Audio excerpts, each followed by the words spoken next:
Maybe it's getting down to the wire. Maybe you're the front runner. Maybe you're looking to get ahead. Maybe looking to get into full swing. Or maybe you're looking for a second win. Maybe you're looking to get off the hook. Well, whatever your reason, there's lots of reasons to know business English idioms for sports. So we're going to talk about those today. If you didn't understand all of those phrases I used at the beginning, maybe you want to stick with us so you'll understand. Let's get into it. I'm Timothy Barrett, and welcome to the 4 Business English Rundown. This is a show for people all over the world who want to improve their professional communication skills in English. Today we're going to talk about business English idioms for sports. So idioms can be very tricky. Idioms are phrases that use the words often in slightly different meanings than their normal everyday English meaning. And so sometimes you can figure it out in an idiom, but a lot of times, unless you're familiar with that idiom, you just can't understand what it means. It might mean, something very different, sometimes the opposite, sometimes just something very different than the normal everyday English meaning of the words. And because of that, it can be very tricky for non-native English speakers to kind of understand and use these idioms. Sometimes they'll get thrown for a loop, for example. Especially in the business English world, you want to impress people with your knowledge, your understanding. You definitely don't want to misunderstand anything. But if you can use and understand business English idioms, that's going to put you a little bit ahead. You might become a front runner. A front runner is someone who is in the front. They're running in the front. I would say this is one that you can kind of figure out. It's not that difficult to be the front runner. But what about blindsided? Have you ever been blindsided? So blindsided, I think it originally comes from football, where the quarterback will drop back and he's looking to throw the ball, and then he's looking over here, and someone from the other side comes and tackles him, blindsides him, because he's not looking at this direction. Usually they tend to look more to the right, but someone from the left blindsides them. Also, when you're driving, you kind of see ahead very clearly and directly behind you because you have the rear view, but kind of like that direction here or right here, you often can't see very well because it's not in the rear view, and you have to turn your head around to kind of see completely. So that is the blind side when you are driving. Down to the wire. This is like a horse racing term where, the horses are very close. Which one is going to win? Which is going to cross that finish line first? It's down to the wire. They might have a wire across that will tell, which horse crosses that line first. So you're kind of running out of time, and it's not clear who is going to win. It's down to the wire. On target or on the ball will mean someone that's really on top of things. They know what's going on. They know exactly what they should be doing right now. So it would be a good thing to say that you're on target. So imagine you're shooting, in some kind of shooting sport. You're on the target. You're hitting the target. Or on the ball, the ball is coming and you're on it. You're ready to catch it, or whatever game you're playing. A long shot. So a long shot is basically gambling odds, often with horse racing, but it could be any sport. You can bet on any sport.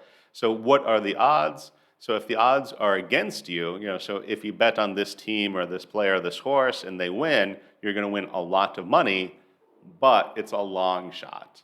It's very, very, very unlikely that they're going to win. If you do win, you're going to win a lot, but it's not likely. It's a long shot. Make the cut. So this is often, especially like in high school sports, but professional sports and college sports as well, they might start, before the season begins, they start practicing, but they might have, this many players. But then, after a couple of weeks, they cut some people. They say, you're not going to make the team, so you might as well go home. So then they have this many players. And then, by day one of the season, usually the league will say they can only have so many players. So they're only going to keep their best players. So did you make the cut? When they cut some of the team, they told some of the players, you're not part of the team, go home. If you made the cut, you're still part of the team. They didn't tell you to go home. So to make the cut is something good. Out in left field. So this is a baseball term. They'd have outfielders, someone in right field, center field, in left field. And most of the time, the ball doesn't go to left field. So if you have a bad baseball player, maybe they're a good hitter, but they're a bad, fielder, you probably put them in left field. And so left field, you might not even have to pay attention very much. You can kind of doing your own thing. So it's kind of like, maybe you're in a meeting with a bunch of people and the boss suddenly calls on Johnson, and Johnson's wasn't paying attention. He doesn't know what to answer. So it's like, oh, he's out in left field. He wasn't paying attention. He doesn't know what's going on. He's out in left field.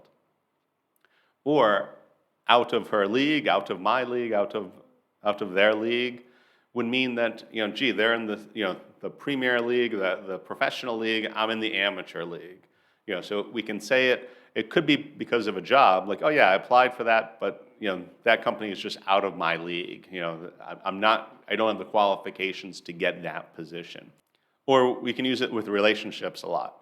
Dan wants to date Jane, but Jane is out of his league. She's never going to date him, that sort of thing. Shot in the dark, or to take a stab at something.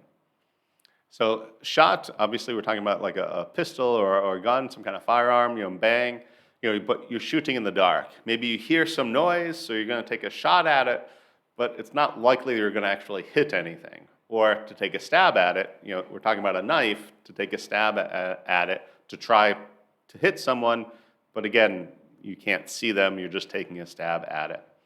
So what do we mean by those? Well, the chances of success are going to be very low because we don't know where the target is, we don't know where the enemy is, that sort of thing. But I'm going to give it a shot. I'm going to take a shot in the dark. I'm going to take a stab at it.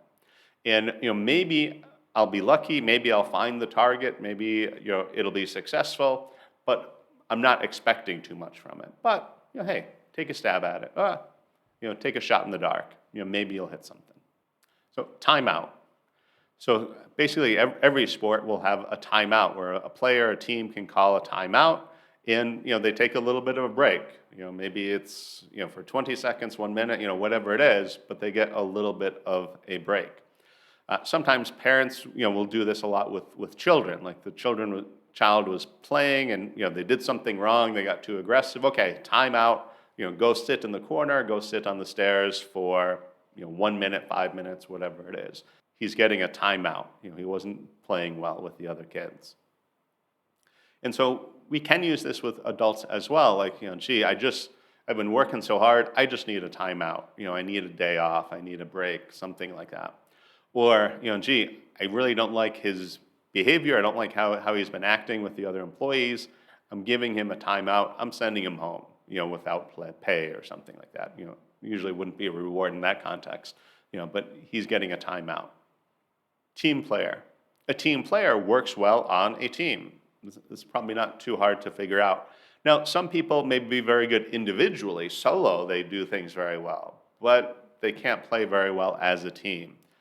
For instance, if you're playing tennis and you're individual, that's fine, but if you're playing basketball and you're not a team player, no matter how good you are, the other teammates are going to be kind of upset with you after a while. It's like, hey, share the ball, help the other team members, not just yourself. A similar one would be there's no I in team. You hear this a lot. It's very much a cliche, where basically the same thing. Like, hey, I is one thing, team is something else. If you want to be part of a team, then don't worry about I so much as yourself or me. You want to think about the team. There's no I in team. 3 strikes and you're out, or also 2 strikes against us. This is a baseball term. A batter gets up, and if they swing 3 times and miss the ball, each time is a strike, then that's 1 out. So they're done. They go back to the bullpen. They never made it to base. They only have 3 strikes. There's also balls, we don't need to get into that, but if they get 3 strikes, they're out. So if there's 2 strikes against you, that means that, like, whoa, 1 more mistake, 1 more swing and a miss, and you're done, you lose. Maybe you get fired, maybe you're losing this contract, whatever the context is. But to have 2 strikes against you, it's not a good feeling. In criminal law, this comes up. Some states will have a 3 strikes law, where if a person is convicted of 3 felonies, on the 3rd felony, they go away for a very long time. It could be 20 years, lifetime, something like that. And so there's always horror stories. They steal a hamburger or something like that, and for whatever reason it's a felony, and they're going away for 25 years or something like that. I think that's pretty rare that those things happen, but sometimes they do. To get a head start. So this would mean that at the very beginning, you're a front runner, you're in the lead. Now, maybe it means before, everyone else is starting on Monday, but you know what? I'm coming in on Sunday and I'm getting a head start. I'm going to start a little bit earlier than everybody else, which of course is an advantage. To get a second wind. So I think that this is a Billy Joel song, but a second wind is when you're working out, you're running, you're playing a game, whatever it is, but you're getting tired, your energy level kind of goes down, down, down. But then all of a sudden, maybe the adrenaline starts pumping again, your energy level goes back up. You say, okay, I got my second win. Put me in, coach, I can play again. I got my second win. Or maybe you're running and you slow down, but you get your second win and you can speed up again back to your normal speed. You got your second win. To get off the hook. So the hook here would mean like you're the one that's in trouble. Sometimes we might say, you're left holding the bag, which would also be something negative. You're the one that's taken responsibility. So to get off the hook would mean that, I was going to be in trouble for this, or I was in trouble for this, but then something else happened and now I'm off the hook. I'm not responsible. I'm not going to be held responsible. I'm not going to be punished for this anymore. So it could be, something happened, a client complained and, maybe your company is going to lose a contract and you're on the hook. They're blaming you. The client's blaming you, your boss is blaming you, whatever, but you're on the hook. The responsibility is laid at your door. They're blaming you because the company is losing this client. But then maybe you convince the client to stay. Or it turns out, no, the client wasn't mad at you. They were mad at Ralph. It's now Ralph's on the hook. Now you're off the hook. They're not going to blame you for that. Hit below the belt. So this is like a boxing term where if they're boxing, MMA is not quite the same, but in boxing you have to hit above the belt. You can hit the stomach, the chest, the head, but you can't hit below the belt. And so part of the reason why if you see boxing matches, usually they have the shorts look kind of funny because the belt is so high, then the less the target area to get hit. So don't hit below the belt means don't take unfair advantage, don't take cheap shots, that sort of thing. So maybe it's okay to make these complaints, about the business, about how something is run, but to make complaints about what his wife looks like or something like that would be, whoa, that's below the belt. That's hitting below the belt. Don't go there. That's a cheap shot. Playing with a full deck. So a full deck meaning a full deck of cards. So this is a card term or a poker gambling type term. So a full deck of cards should have 52 cards in it. If you've ever played a card game and one or more of the cards is missing, it can be very frustrating. When I was growing up, that seemed to happen all the time. You had a deck of cards with 51 or 50 cards. So it's kind of frustrating not knowing which one's missing, or if you do, you kind of have an advantage. That's where it comes from. Now, to say a person has less than a full deck, we're saying that they're kind of crazy. They're not mentally 100%. There's something wrong with them. They don't have a full deck. Be careful about them. All right, and the last one, par for the course.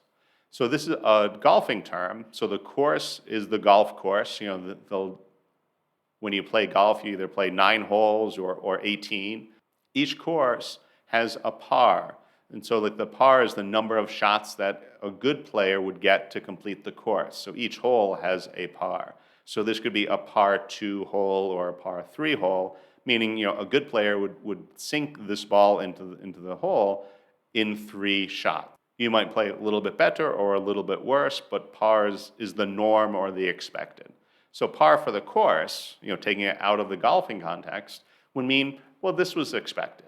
I went to talk to the boss and he started yelling at me, but that's how he acts. That was par for the course. In other words, it wasn't unexpected.